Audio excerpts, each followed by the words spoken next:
Hello everyone, I'm Captain Logan, and it's not Spawn here. It's day 57 of my comic review video day calendar. Today, we're going to look at Harley Quinn number 7. This comes out in 2001. This is a standalone issue of the ongoing Harley Quinn series from that period, despite the fact that there is a recap page where Harley Quinn feels the need to explain everything that is going on. That's just because it's in Medias Res, and I think it thinks that it's being kind of clever in doing kind of a parody or satire of some kind of standard comic booky things. I was not because we're in the middle of a story arc or there's any major information that you need to know from the previous issues. It does feel like we are in the middle of maybe some investigation into Harley Quinn's background that occasionally interrupts the A story here. But other than that, this is definitely a story that stands all by itself, so kind of a perfect thing to take a look at here. I have like 3 issues of this series, and I don't know why I've had these forever from kind of around when they came out. I think I was just surprised at the time that Harley Quinn got her own book. How different the world has changed and how far we've come since then. We can't not have a Harley Quinn ongoing on the shelves at DC now. We're into the 4th volume of this book now, and this one was canceled after only 38 issues. But Harley Quinn already felt insanely crazy popular at this time because, of course, of how huge she got from Batman the Animated Series, and this really reads like a somewhat more adult episode of that show. And I guess by adult, I just mean there's not any standards and practices censoring anything, so they're able to let characters die and that sort of thing. But tonally, the attitude of it is very much like an episode of the new Batman adventures from that show. This is written by Carl Kessel, who is primarily an inker, actually, at DC, or at least he starts there and then ends up getting a lot of writing gigs after that, and he's best known as the co-creator of the Connor Kent version of Superboy. So he co-created that character during the Reign of the Superman arc, and then this is drawn by Terry Dodson, who did a lot of early 90s Marvel work, including stuff like Age of Apocalypse, and I've never been the biggest fan of his art. It's mostly just a taste thing. It's real cartoony. I think it can be a little kind of bloated, and the faces sometimes get kind of goofy. I know I complain about that a lot with this sort of art. And DC, yesterday I was talking about the kind of what I saw as the main house style from just before New 52 during DC, because I talked about Red Lanterns yesterday, and I really liked the kind of heavy line work and the kind of flatter, ironically enough with this, I guess, because this is looking so much at Batman the Animated Series, there seemed to be a lot of that kind of influence with what a lot of books were looking, a lot of mainstream books, particularly Green Lantern stuff and some Batman and stuff around 2010 with DC, kind of looking at Bruce Timm. And this is not doing that so much, but feels more cartoony than that and a little bit more Saturday morning cartoon. But in the early 2000s, this is very much the art style that I remember most seeing, where you had a lot of characters especially with Superman, with a lot of things that like Jeff Loeb was writing, Superman, Batman, stuff like that. You had a lot of characters with like closed eyes and that would just be making, kind of odd throwback golden age kinds of facial expressions. So that's what we've got here. This is another comic with both Harley Quinn and the Riddler, which I didn't do on purpose. I couldn't tell that the Riddler was involved when I took a look at this cover in deciding to review this today. Sorry, I was just distracted for a second because the back of this is a Got Milk ad for Powerpuff Girls, which is pretty great because they've got milk mustaches in their colors. So I don't know what kind of milk Bubbles is drinking. Is it lemon milk? I don't know. Look, it's strawberry milk and chocolate milk for the other two. That makes sense. Well, I said for their colors. I don't know why Buttercup is streaking brown there. I guess she's just been drinking way too much chocolate milk.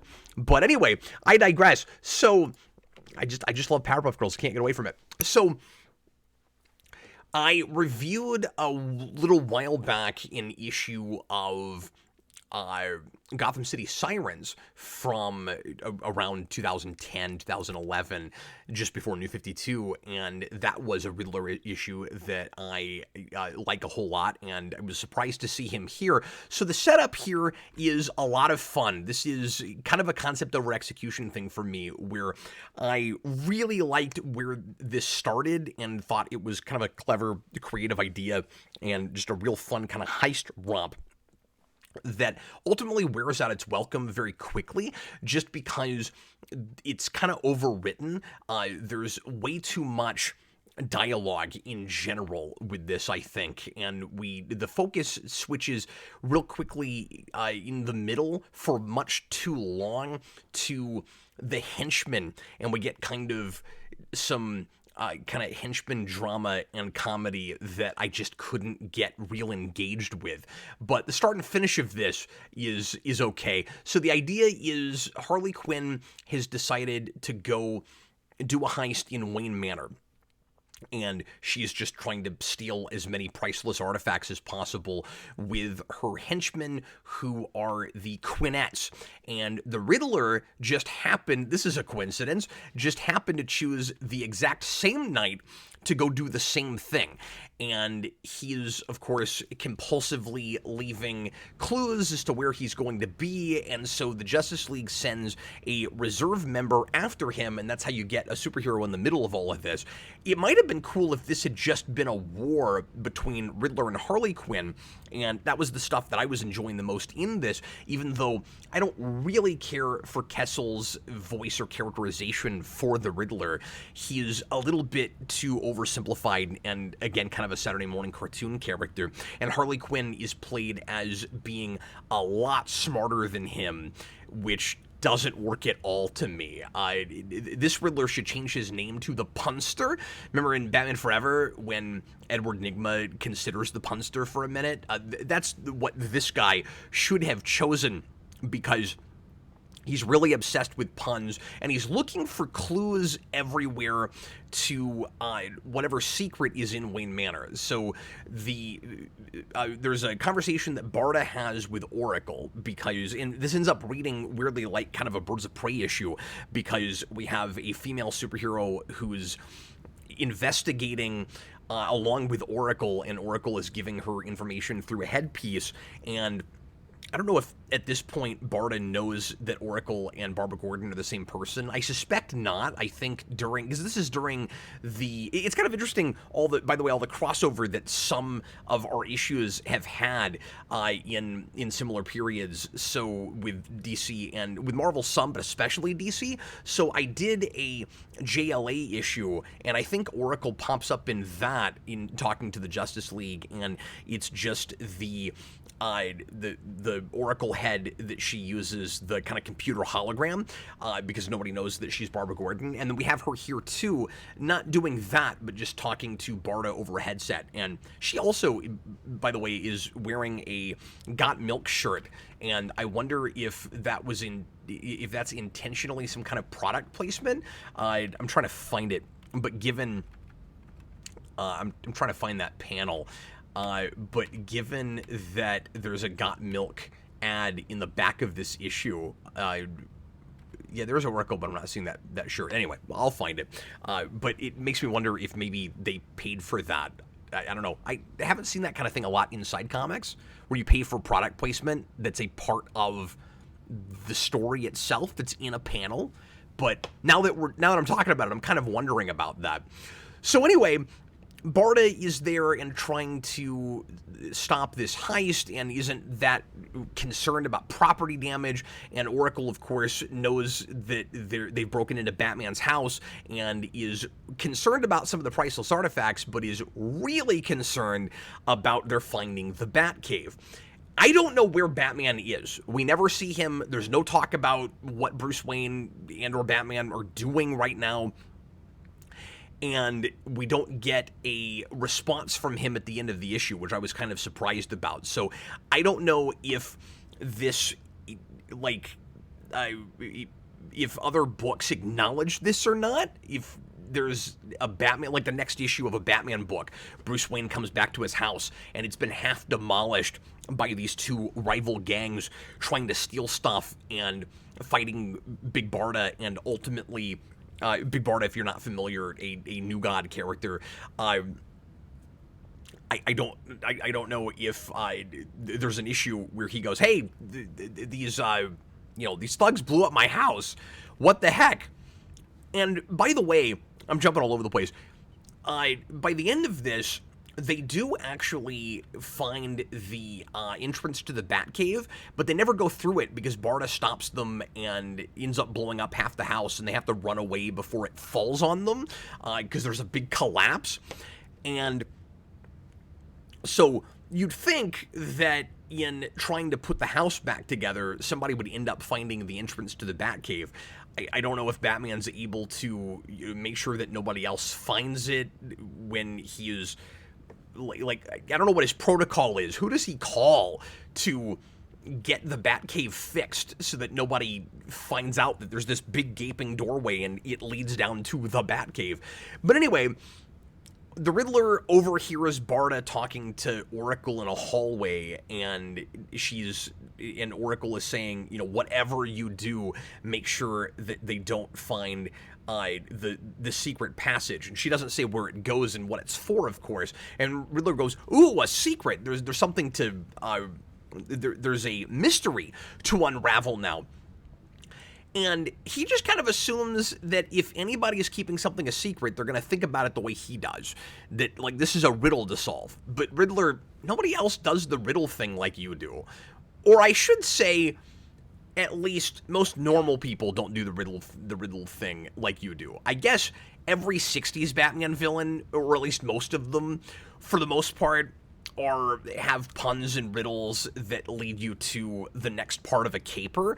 And there are Batman villains that sometimes do that in comics, but this is Bruce Wayne. Why would the Riddler assume that the secret, and he does this, that the secret passage must be in the library because books are filled with passages?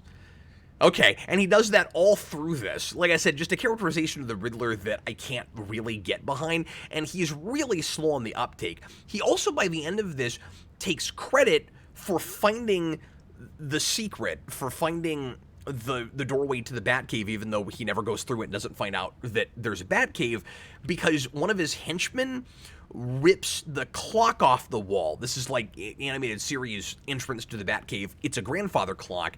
One of his henchmen rips that off the wall, and he goes, I've done it. I've deduced the secret in Bruce Wayne's house.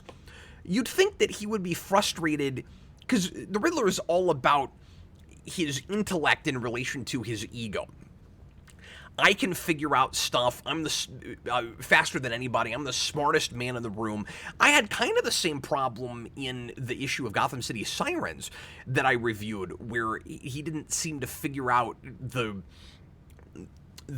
mystery of the kind of whodunit in that. There was a murderer that was framing the sirens, and by the end of it, he doesn't figure out who it is very, very quickly, and the moment he figures it out, the bad guy walks in, and I'm like, oh, that's a little easy. Like, I think the Riddler would be a little bit smarter than that. He's way worse here, and it doesn't help that he has all these, again, bizarre facial expressions, and he looks like a different character panel to panel, which is confusing because all of his henchmen are wearing old school Riddler costumes. So I guess the way you're supposed to tell the difference between them is he's wearing the suit and tie and they're wearing the tights, but because his face looks different panel to panel sometimes, I find myself forgetting which one is the real Riddler, even though as I'm looking at it now, okay, I guess I didn't even pick up on this when I read it. I guess he is wearing a different costume than his goons, but his face is just really strange in different places. Like on this page, he seems to have gained about 30 or 40 pounds to what he looked like earlier in the issue. And then there's places where he just looks like a thug himself. This the shot in the middle of this page, that is the Riddler. That's not one of his goons. Why does he look like that? He's got like a massive nose here. There's just a huge inconsistency in the art and in the character models.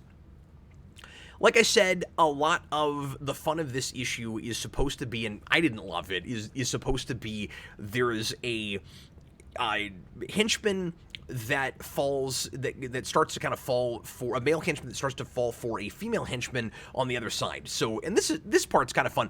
The Riddler has all female henchmen, or actually, no, he's got. Pardon me, that's not true. That actually would have been cool, because I was kind of looking for Query and Echo here, and they weren't here. But he has, I guess, one female henchman and then some male henchmen, and Harley Quinn has all male henchmen. And so, like I said, they're called the Quinnettes, and I forget what Riddler is calling his. But there is one named, I actually forget her name all of a sudden. It's not, like I said, it's not Query. We don't have Query and Echo. Is it Quell? Quell, that's her name.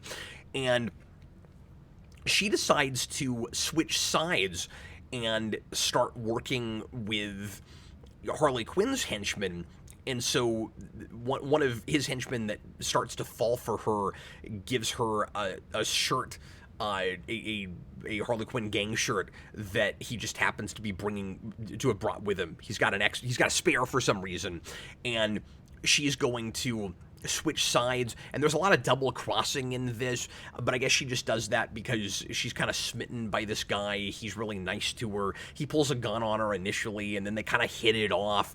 But it's kind of a fun idea, but it just the momentum of the whole thing stops because it starts out as Harley Quinn playing both sides between the Riddler and Barda, and she's acting like she's gonna help Barda against Riddler, and then she goes to Riddler and acts like she's gonna help him against Barda, and she's really just out for herself. And I thought the whole thing was gonna be her manipulating the two of them with her psychology skills, because of course she used to be a therapist, and we're dealing with that here.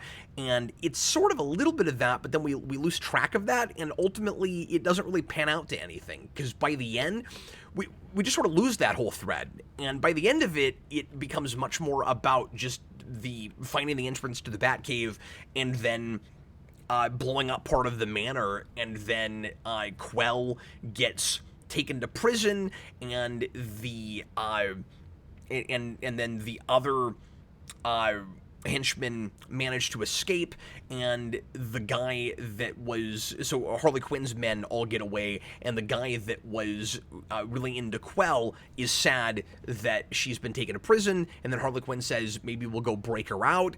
But then she hears on the news, and this is the subplot that's running through this issue. She has an old boss from when she was a therapist, when she was a psychologist, who is beginning to suspect that maybe a man who was that she dated, an old boyfriend, it was believed that he committed suicide, that maybe she actually killed him. And we're starting to find out that Harley Quinn is something of a Black Widow, where she had some kind of falling out problem with her boyfriend, and he mysteriously decides to commit suicide, but actually we're starting to find she probably did it. And then at the end of this, I think it's the same character. I'm actually not sure. I think it's her old mentor, goes on the news and is talking about a theory that he claims he came up with, that Harley Quinn says was actually her idea in the first place. And now I'm actually forgetting if it's when she was in, some of this is not sticking with me because it wasn't the best read. And I read this down twice, but some of this I wasn't, super invested in, enamored with. Was he her therapist, or was he her boss as a therapist, or was this when she was in college? I cannot remember. But anyway, some sort of theory about, what is it?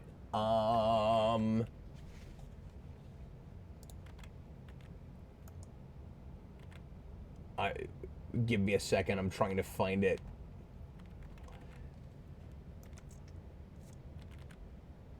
I am missing a page here, it looks like. But anyway, she has some kind of theory about love or something, I think. And her old mentor claims it's his, and so she says, hey, that's not fair, that was mine.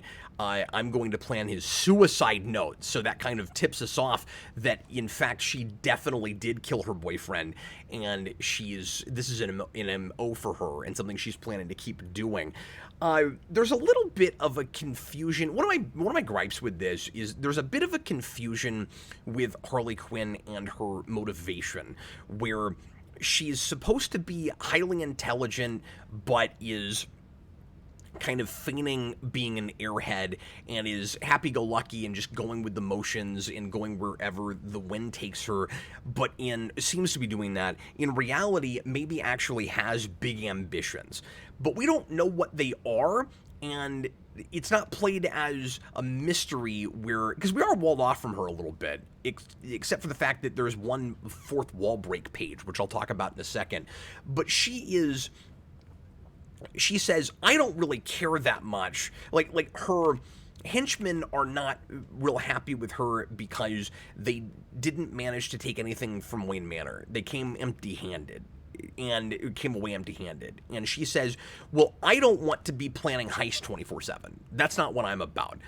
But I don't really know what she's about. It doesn't really, as a singular issue that's easy to read by itself, it's not a great mission statement about this character or this book. It's a little all over the place, I feel like. And I don't really know what she's after. There's not any mention of the Joker whatsoever, and I assume that she's totally cut ties with him and is trying to be, her own boss and run a gang and has, again, big plans, big ideas, but it doesn't really get into what they are. And so beyond just surviving, making enough of a living to get by, and she says that that's the only reason she's stealing anything. She has other things she wants to do besides that, and getting revenge on people who she feels like have wronged her. I don't really know what she's after, and so that's a little bit frustrating. That fourth wall breaking page is odd because we complain all the time these days about how Harley Quinn has become kind of just female Deadpool, particularly in comics. And there's a little bit of that here already, which surprised me because I didn't remember this happening anywhere, where she just looks directly into the proverbial camera out of the page and says, hey, you nerds reading this comic book, you might be confused about what's happening here, so I'm going to catch you up to speed. And it's this recap page. She never does it again. And I don't think there's any reason to overread this or anything, like she has some kind of, beyond the comic awareness, some kind of real world awareness or something. Sometimes comics, when they're not taking themselves too seriously, with DC and Marvel in particular, during this period and before, will do this kind of thing where you'll have a character that starts telling you about the story, and here there's like a second Harley Quinn that actually is drawn a little bit more like the animated series version, interestingly. Almost like she's a different character, and she's jumping around the page and telling you what, where everyone is and why Barda is here and all of that. And you'll have this kind of editorializing from the character that's not actually them in the moment talking, but like after the fact, or again, some kind of like duplicate version of them. So this isn't really happening. This isn't important, but it's interesting to bring up because she is kind of doing the Deadpool thing here. But I thought that was a little bit of an odd choice. So yeah, I like the situation a lot. I like the whole Wayne Manor break-in idea and two rival gangs showing up in the same place at the same time to, almost discover Batman's identity. That's a fun idea. It's a little sloppy, and I don't totally understand this version of Harley Quinn's motivation just reading this one issue, and I feel like I ought to, because it reads like it wants to be a jumping on point or just a fun read all by itself. And whenever I read a thing like this, one of the things that, and we've been talking about this a lot during Not Spawn here, really exploring and studying the art of the single issue comic book, I'm looking for an encapsulation of the character of the book, of what the whole thing is about, giving me kind of a like I said, mission statement. And this maybe does that tonally, but I don't fully understand what this character is supposed to be right now. Anyway, that is the review for today. Thanks a lot for watching, and I'll be back with you tomorrow with another one. We've done a couple DCs in a row, so we'll probably move to something else next time. But hope to see you then. Thanks a lot for watching. I was Captain Logan, and happy reading.